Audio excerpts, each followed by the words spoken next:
can start the meeting. Okay, I'll call the meeting to order at 9:12 in the morning. Effective March 27th, 2020, the Mendocino County Planning Commission meetings will be conducted virtually and not available for in-person public participation. Pursuant to State Executive Order N-29-20, meetings are live streamed and available for viewing on the Mendocino County YouTube page at https://www.youtube.com/Mendocino County Video. In order to minimize the risk of exposure during this time of emergency, the public may participate digitally in meetings by sending comments to pbscommissions@mendocinocounty.org.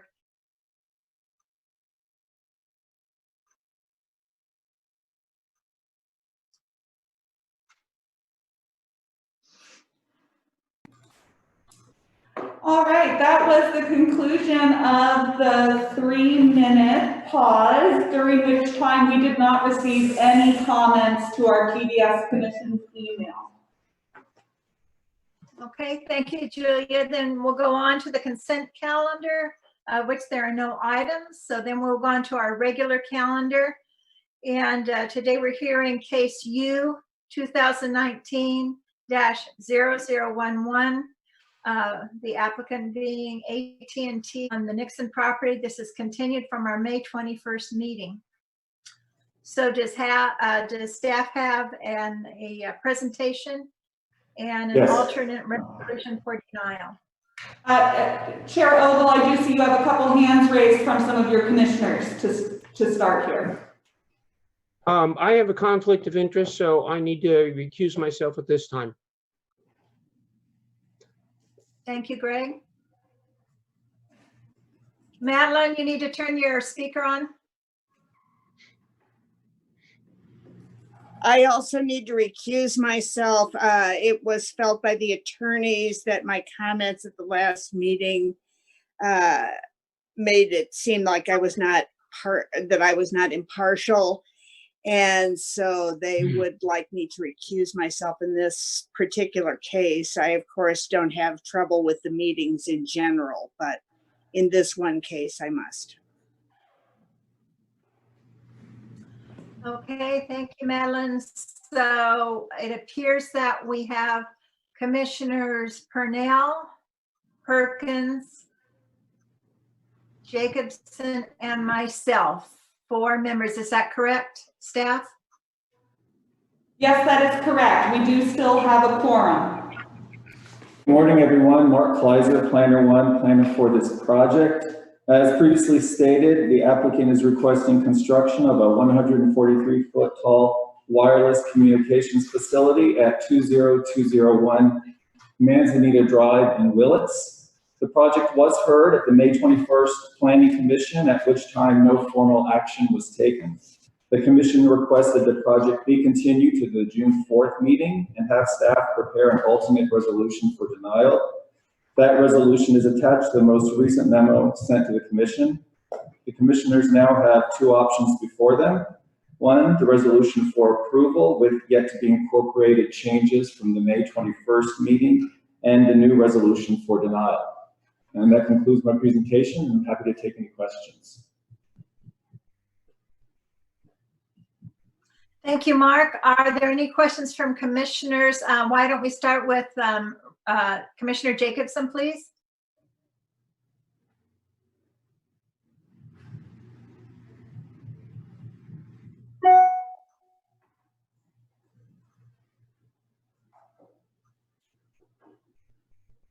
Okay. Commissioner. Yes. Yeah. Yes. The idea of including faux branching on the tower was that considered? No, that was not. That was one of the changes that has not yet been incorporated. This is Julia Acker-Krog. At the last meeting, there was a poll done of the various commissioners. I believe it was Commissioner Perkins who inquired with the various commissioners of whether or not this was changed to a monopine design, whether or not that would change some of the concerns, and I believe the response across the board from the commission was that it would not. And I also believe that the applicant stated that it would, since this is a metal tower, that it would not be possible, if I remember correctly, but I could be wrong on that. Jared, is that correct? I think Basically what the point was to be made was it would encroach on the 500% setback to the Schultz dwelling if it was increased in height due to the tree topper of the monopine. But I believe the commissioners also hit the head on the nail by saying the type of opposition that's present is more concerned about RF and safety aspects of tower, not necessarily the aesthetics. And we have done a deep dive into the data to also show that being the case. So we don't think that would alleviate their mass concern about RF exposure. Okay, thank you. You're welcome. Commissioner Jacobson, did you have anything else? No, that was it. Okay, thank you. Then we'll go on to Commissioner Perkins. I don't have any questions for staff at this time, but I do have a question for the applicant whenever that's appropriate. On behalf of AT&T, again, thanks for having us here today to discuss this AT&T proposed wireless facility near Pine Mountain. Currently we don't have too much to add. We believe the community spoke up, showing their support and need for the services by demanding this project to get approved. The facility will allow them to have reliable communications for all sorts of real life situations. These reasons, expressed reasons, were mainly surrounded by safety around their community, being able to call 911 inside or outside of their house, getting advanced warning of fires, enhance their home schooling and work from home capabilities, or simply being able to use and enjoy modern day technology while living in their beautiful area of Willits, California. After breaking down and analyzing the public comment data, it should really no longer be a belief that more people in the community within 2 miles of the facility don't want the services versus wanting the services. It is unfortunate, but it's also understandable why that misconception was present last hearing, because it was so challenging to sort through all of the emails, all of the data, public comments, and it's, I think a true misconception was there. So now that we were able to dive into the data, more additional letters of support came in from new people in the community, and that now shows 35 supports versus 29, I think, or 27, 28 opposition. And then we received additional letters from first responders, of course, reminding everyone of the vital services in these areas of the underserved rural areas of the county.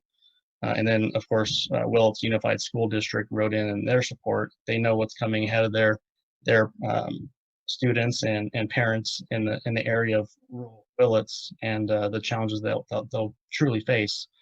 So really, we have not much more to add in terms of the design or the project layout. We hope that this exercise cleared up any misconceptions, misunderstandings, etc., by breaking down the data. And we're happy to answer questions or comments or whatnot. Thank you, Jared. Nick or Donna, did you have any additional comments? I don't have anything further to add. I think that was quite eloquent when Jared spoke. The only question I have is a lot of the comments that came in leading up to this hearing today that were in support of the project were requesting that the public comment period be reopened so that those folks who are in support could speak today. I only ask if that is an intention of the chair to reopen public commenting. Yes, it is, Nick. Thank you. Thank you. Good morning, commissioners. I just wanted to take the opportunity to thank staff. I think we can all agree over 170 some public comment items were forwarded to the commission for this hearing today. And I know that that was quite a bit of work for them to manage. So we really appreciate not only the work on the report itself, but also the handling of what was a very involved public discussion. Thank you. Thank you, Donna. Are there any questions of the applicant from any of the commission?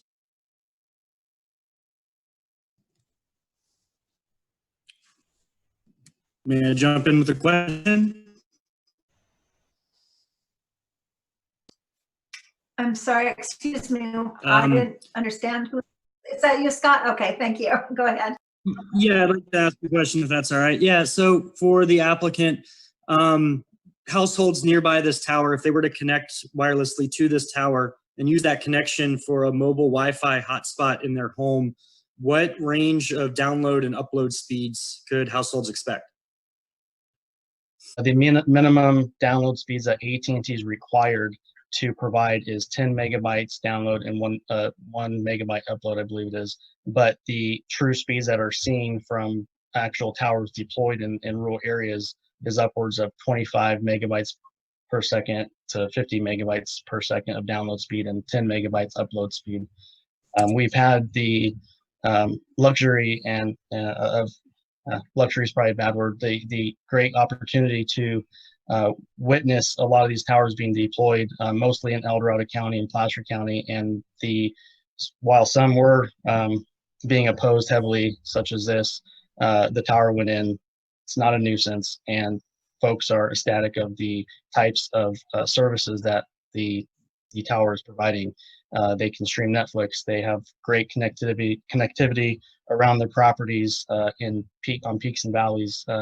So it is quite reassuring to what we are trying to provide to these counties when we are hearing from people actually using these services.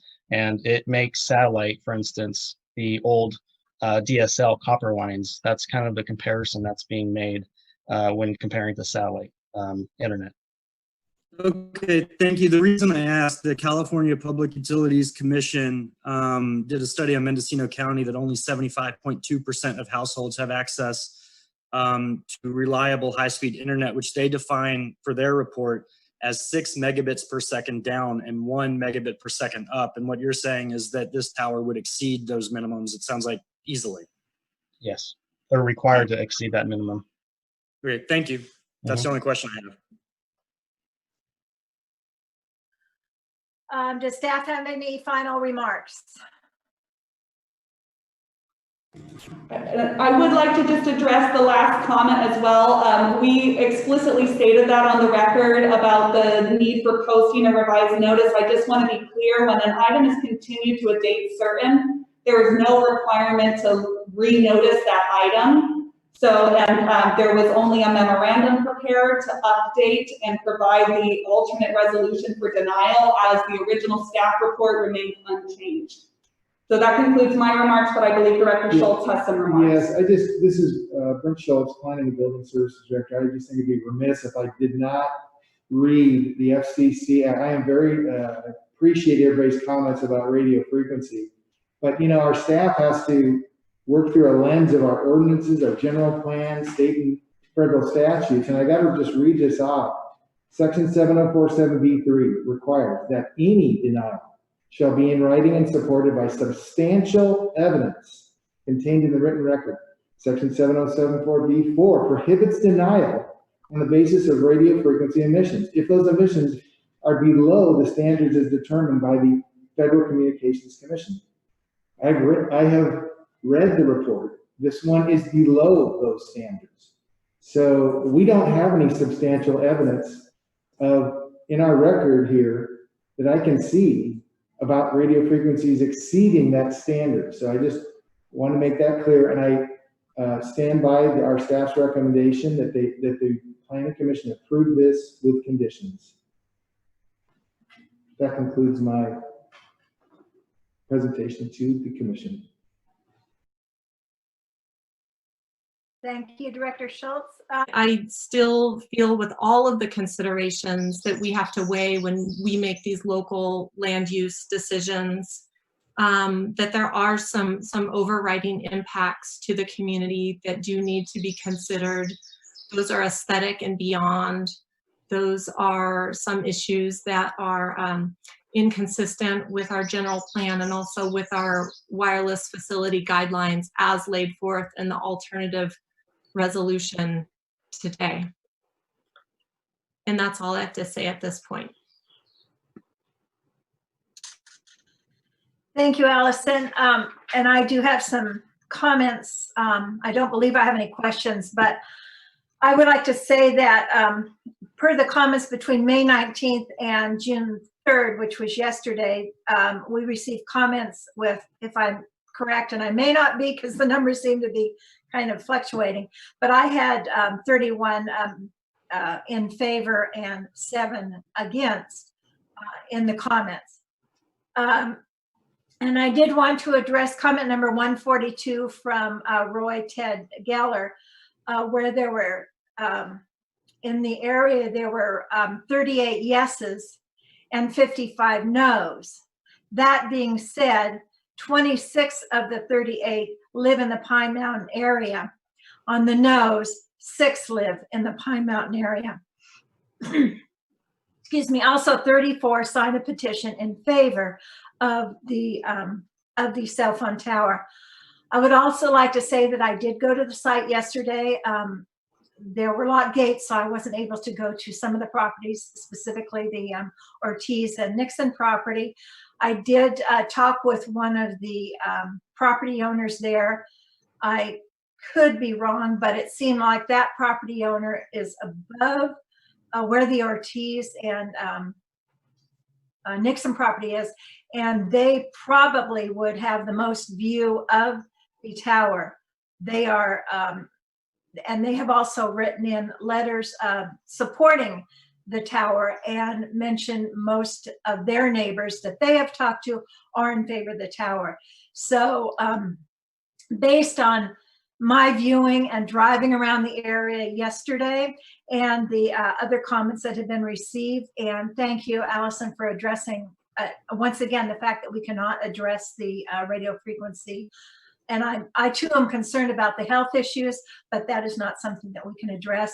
And I also appreciate you making it very clear that we are not looking at a 5G here. So those are my comments, and I do know that the applicants did want to go ahead and make comments and address some of the issues. And after that, we'll go back through the commissioners to see if there are any additional questions or comments. So with that, can we go on with which either Nick, Jared, or Donna, however you'd like to proceed, please. Thank you.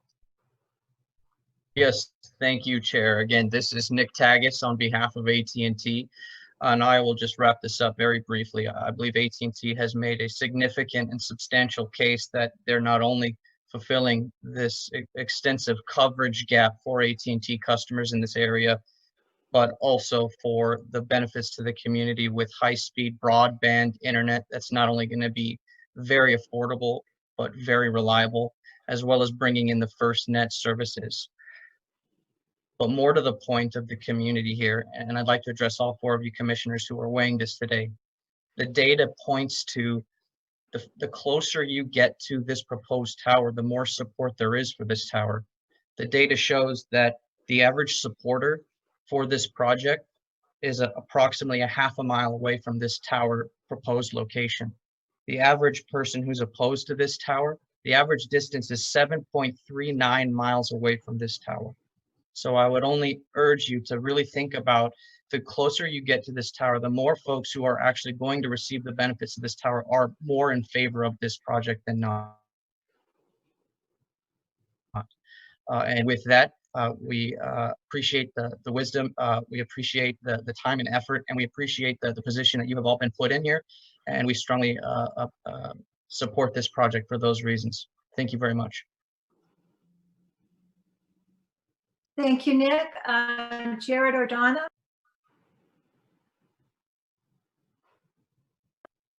Okay, I'm seeing nothing from either of you. Pardon me, Chair Ogle, to interrupt, but it appears that our Deputy County Counsel has lost his internet access, so I'm wondering if we could take about a 5-minute break just to allow him an opportunity to get back onto the line here, so that way we can then continue on with the meeting. Okay, thank you, Julia. Then a 5-minute break to reconnect County Council. Thank you. Thank you. Okay, thank you for bearing with us, commissioners. We now have Deputy County Counsel Matthew Kudrowski back on the line, so we are ready to proceed with the hearing. We were under commission discussion when we took the break. Thank you. Thank you, Julia. I'm not sure if any of the commissioners have any other comments. I will make the comment that after doing a site visit yesterday, talking with the applicants or the applicant that I did speak to, and looking at the area, that I am actually going to be in support of approval of the original resolution with corrections. So that is where I stand on the issue. Any other comments from commissioners? Yes, Commissioner Perkins, please. Sure. I wanted to touch on a couple things that are important to me and how I feel about this project. I mentioned earlier, and I want to expand on a little bit. The California Public Utilities Commission reports that only 75.2% of Mendocino County households have access to internet speeds of 6 megabits per second down and 1 megabit per second up. This ranks 7th to last among California's 78 counties. 4G cellular, like this tower, can provide download speeds greater than that amount, giving a greater number of county households access to reliable internet. For what it's worth, I'm connected right now via a hotspot from my cell phone because I do not have high-speed internet available in my house. And without the cell service, I would not be able to participate in the meeting. The Economic Development Finance Corporation at Mendocino County, their 2019 Economic Development Summit identified access to reliable internet as a top factor in limiting economic growth in Mendocino County. The Little Lake Fire District wrote that the project would be an important infrastructure partner in emergency response. The Sheriff's Office wrote that the project would be an important infrastructure partner in emergency response and public safety. It will help with public safety communication and information distribution during times of crisis. The First Responder Network wrote that this network not only serves the needs of our local community, but will also serve the thousands of first responders that have already adopted FirstNet in California that may respond to our next emergency. Based on the public comments received since the last hearing from residents in the area the tower will serve, I don't think the argument that an overwhelming majority of folks who would benefit from the tower do not actually want it still holds true. There are obviously numerous residents who are eager to support the tower. And then given the analysis in the original staff report, I believe the project's consistent with the zoning code, general plan policies, and the county's guidelines for development of wireless communication facilities, as well as providing a tool for emergency agencies to protect county citizens. So I'm not in a position to support a motion for denial based on the findings staff provided in their supplemental memo, and feel ready to support a motion to approve the project consistent with the resolution and findings prepared by staff at our last meeting. That's the comments that I have. Thank you, Scott. Commissioner Jacobson, did you have anything to add or I really don't have a whole lot to add.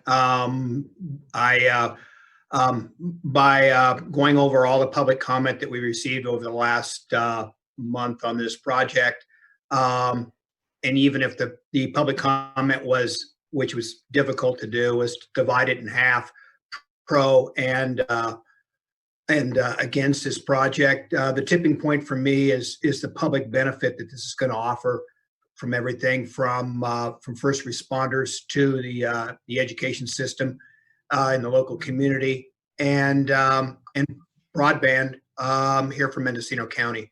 So I will be voting for this project. Thank you, Commissioner Jacobson. And Commissioner Purnell. Sure, and I will not be supporting the project today, but I have to say this is a complicated proposal, and in times where we have competing needs, I think it's important to go to our guidelines and to our general plan. And our county's wireless guidelines state that Highly visible sites and sites within residential areas or schools are the least preferred, and that the siting for these cell towers should have minimal visual impact.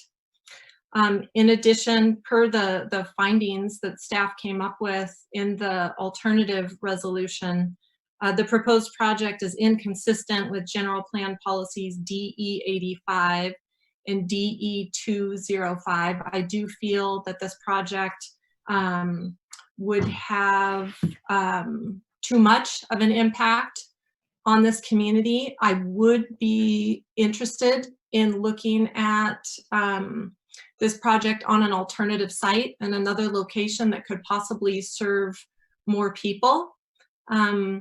This project is in my district, and I know that it's a tradition on the commission for the commissioner in the district where the project is to make a motion, but I can see that I'm in the minority today, and I had planned to bring forth today a denial for the project. And so perhaps I am putting this question to staff or county council right now about the way to proceed here, given that it doesn't look like we have the affirmative votes to support a denial today. Deputy County Counsel Matthew Kudrowski. So at a minimum, the bylaws of the commission speak that a majority of all members need to approve a project and any application before it for approval. So if there isn't 4 votes today for either motion, there wouldn't be an action by the Planning Commission. So the concern that raises is at this point in time with various timelines, whether they be federal or state or local, is the question of a deemed approved remedy. And I think all 3 of those things involve or mention some kind of remedy along those lines. Our own code mentions a deemed approved remedy if action isn't taken within certain timelines. Permit Streamlining Act has provisions regarding that as well, if not taken within certain timelines. And then separately and last are also our various federal shot clock deadlines. So if no action, I don't know the exact deadlines we're talking about for this project. I believe planning staff would have that available in terms of how much time is left or if the applicant will want to extend it for any particular reason. But that is a concern at this point, is without action today, then there are various statutes and codes that come into play. And this is Julia Acker-Krog, Chief Planner. I just want to chime in here to note what the shot clock deadline is on this. The current expiration of our processing timeframe on this will expire on June 17th, 2020, which is the day prior to the next Planning Commission hearing.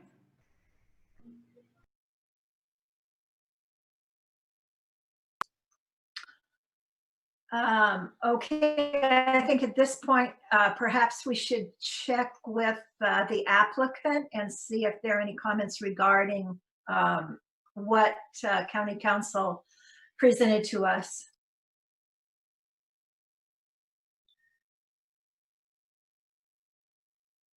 This is Nick Taggis on behalf of AT&T. What it appears as what we're hearing is that a no action would result in a violation of the tolling agreement that both the jurisdiction and the applicant executed with each other. I cannot speak today on what the market leadership in Northern California will want to pursue if there is no action taken today on this project. But what I do know is staff is correct that the tolling agreement does expire this month in June. Donna Davis, AT&T. No additional comments. One last comment to make. Again, sorry, apologies. Nick Taggis again here with on behalf of AT&T. The last point that Commissioner Purnell stated very eloquently was the question of why can't this be located another site, another area. Again, this was all based on the need of bringing high-speed broadband wireless internet to this community. And if this community, this tower proposal is denied, then this community cannot have those services. The way internet technology works, and this has been discussed in several meetings prior, the wireless internet is not the same technology as an LTE tower. Wireless internet has to be able to see an antenna, a small dish like satellite dish on your house, in order to bring that broadband internet to those homes. This program nationwide with AT&T is to bring internet to rural communities, and that's residential as well as rural businesses. That was the main goal and focus here. And as you can tell, this whole community outside of this parcel is encumbered by restrictive CC&Rs. This is the least intrusive location possible for this tower. Thank you. Thank you, Nick. And I guess I would like to address County Council on this. If we have, if we do not have a 4-0 vote, which at this point is apparently what we need to go on, can the applicant appeal to the Board of Supervisors, or do we need to proceed with a resolution in order to forward this to the Board of Supervisors? So that's a question for County Council. Deputy County Counsel Matthew Kudrowski, I think the way the code reads as I'm seeing it, and the zoning code 20.196.025 is if there isn't action within a specified time period, it's deemed to have been approved. And that route, I don't know that it would be something appealable to the board. So, or at least not necessarily by AT&T. I think the question for the commission is, we have three members willing to vote in one direction and one in the other. The paths I can see would be some level of clarity and an appeal right if there was an approval, given that's where I think the votes are lining up on this item, and then the potential for an appeal to the board versus a somewhat less clear scenario in terms of what happens moving forward with no action by the Planning Commission.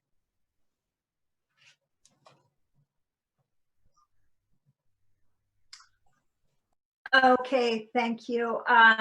Then unless there are any other questions or comments from commissioners, I guess we are looking for a motion for approval or for denial of the resolution, a denial resolution or an approval resolution. So that's where we're at. Marilyn, I had a question for legal counsel. I'm not clear as to, we have 4 commissioners here today, 3 for approval and 1 for denial. Why is it that we need all 4 of the commissioners to vote for approval, to have the project approval, when we have the majority of the members here today? Deputy County Counsel Matthew Kudrowski, Section 6 of the Planning Commission bylaws states that an affirmative vote of 4 members shall be required for recommendation of approval of any application which requires approval by the Board of Supervisors and for approval of any other application. Okay.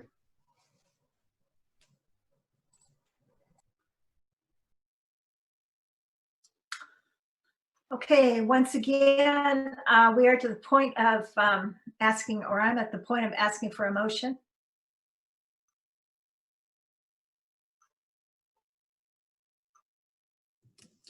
Well, I'll make a motion to approve the project as submitted, or as the resolution submitted by staff at the previous hearing, as written.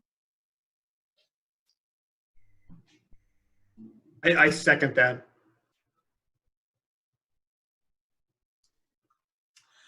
Thank you, and I'm not sure what happened, but I dropped off for a period of time during those corrections, Julia, but I believe we discussed them last night anyway, so I'm comfortable with asking for a roll call vote, please. Commissioner Jacobson. Oops, he's on mute here. Hold on. Commissioner Jacobson. Yes. Commissioner Perkins. Yes. Commissioner Purnell. No. Chair Ogle. Yes. So the motion fails for lack of a majority. So could you direct us and the applicant as well as to what happens at this point?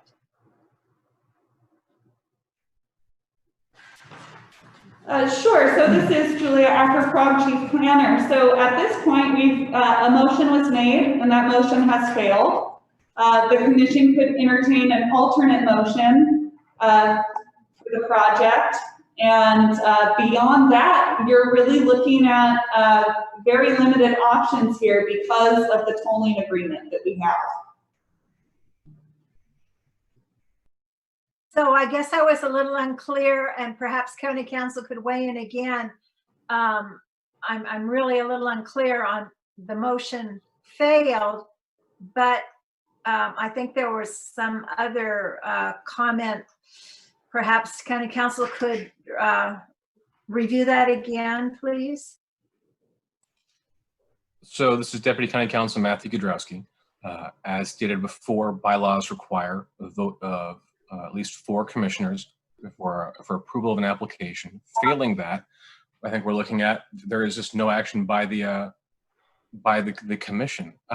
Right now, where we would stand is there is certainly under a lot of those things we talked about, tolling agreement and the federal guidelines, the Permit Streamlining Act provisions, and also our own code is looking at a deemed approved end result of this application. And that would mean there would be something, the very likely potential that you'd have no conditions of approval for this tower whatsoever. So, and a less clear ability to figure out what there is for any kind of rights of appeal. So that's where I think at the moment this would stand. There would be, if without any further action or reconsideration of an action by the commission, the matter would be over. And I think staff will be left sorting out any kind of deemed approved remedies along with AT&T, given the lack of action by the commission.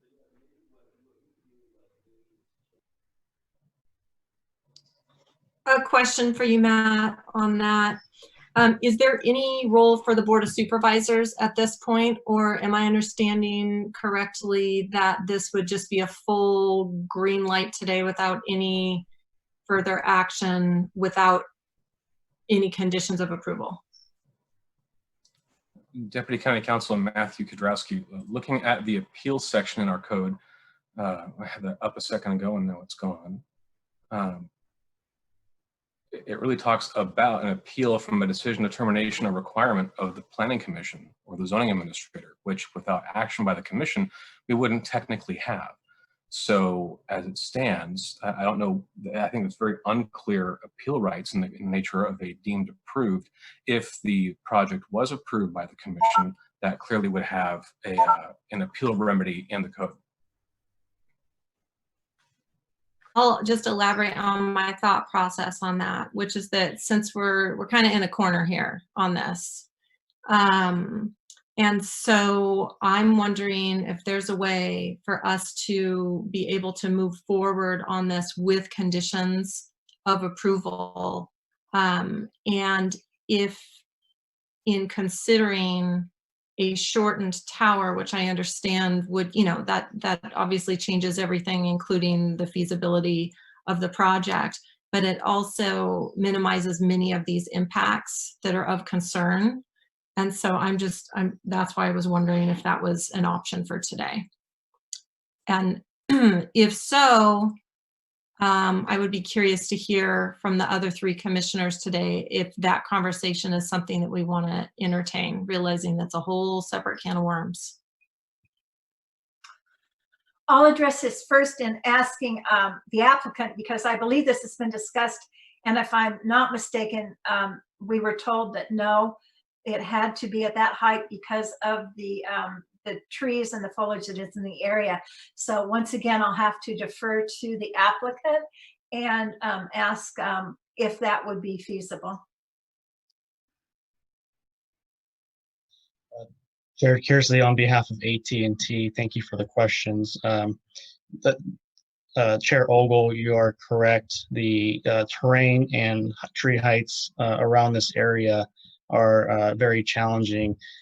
Really, AT&T was wanting a taller tower, but the height restrictions or the setback restrictions dropped it down. We already lost some coverage based on that. If we drop it down, additional coverage would be lost and could not be a suitable tower to meet the coverage goals for that area.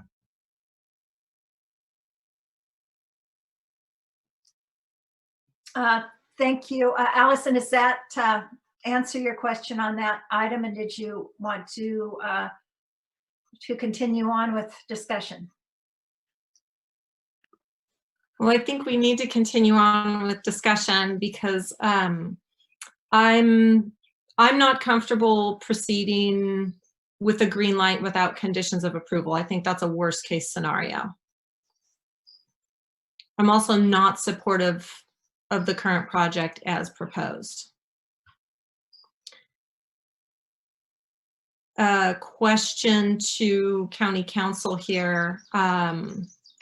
About appealing to the board. If this were to move forward today with a 4-0 vote in favor, that decision can be appealed to the board, correct? Deputy County Counsel Matthew Kudrowski, correct? And that's within what, a 10 or 11 day time frame? Yes.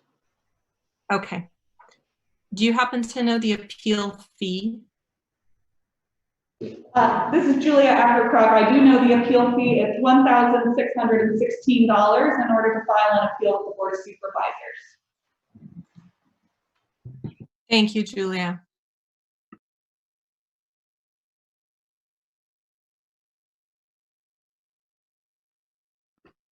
Is it possible to take a 5-minute break?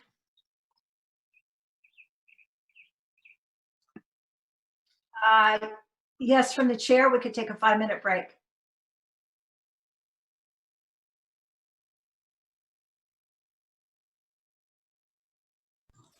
All right, it appears that we have all commission members back, so I think we can go ahead and continue now.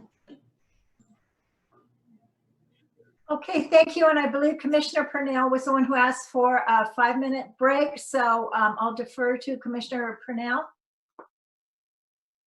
Thank you, Chair Ogle. That break was really helpful, trying to get my brain wrapped around the process and what we have at play here. I did have an additional question for County Council, and that is this. If I were to introduce a motion to deny and it were to fail to pass, would that still constitute a non-action and be a deemed approval? Deputy County Counsel, yes. Yes. That would still end up in there being not 4 members in favor of a single action. Okay. So if we're in favor, if we're all in favor, it moves forward, and if we're not all in favor, it still moves forward. Deputy County Counsel Matthew Kudrowski, essentially yes. It's unclear. There's a lot less clarity on how it goes forward with the any kind of deemed approved remedy or an approval based on expiration of timelines, and there isn't a clear appeal right for anyone involved in that situation. And the alternative, if there is an approval, there at least is a mechanism for an appeal in our code. Okay. Thank you. This thing is going forward no matter what, is how it sounds. And so based on that, I will change my vote, not because I want to, but because I think it is in the best interest of the public and the process here in order to ensure an appeal process and in order to ensure that conditions of approval could apply. Thank you. So then I will now need a motion to approve the adoption of the resolution, a second, and then a vote.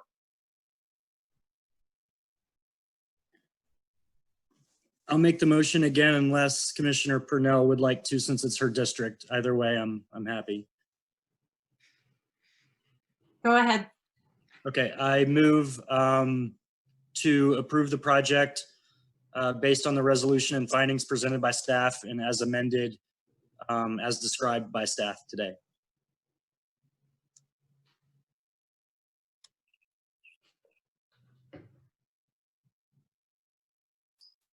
Do we have a second? I will second. Thank you. Roll call vote, please. Commissioner Jacobson, Yes. Commissioner Purnell, Yes. Commissioner Perkins, Yes. Chair Ogle. Yes. So now I may say that the project has been approved subject to the conditions contained in the resolution that was presented today and as provided on the screen. Now there is a 10-day appeal period.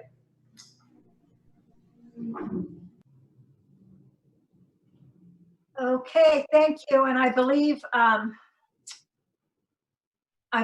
that the applicant understands this process, and I'm hoping that the others that have weighed in on this also understand the process, that there is an option for appeal. Yes, thank So you, with Commissioner. that, Thank you for your oh, time. I'm sorry. I just want to say, Thank yes, we understand and thank you. Thank you very much, Darren. Okay, then we'll go on to item number 7, which is matters from staff. Is there